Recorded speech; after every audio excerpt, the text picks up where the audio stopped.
আপনি হয়তো ভাবছেন তার কাছে একটা ভালো গাড়ি আছে, আমার কাছে কেন নেই? তার একটা ভালো বাড়ি আছে, আমার কাছে কেন নেই?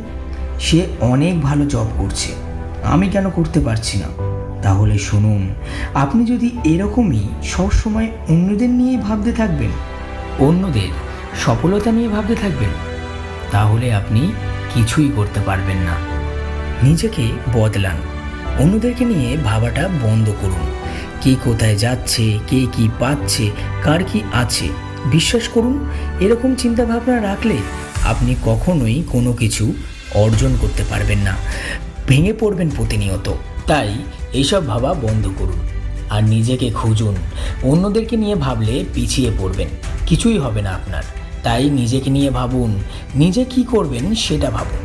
মনে রাখবেন, কারোর আগে হয় আবার কারোর পরে হয়। ভগবান সবাইকে সব কিছু দেয়, আগে আর পরে।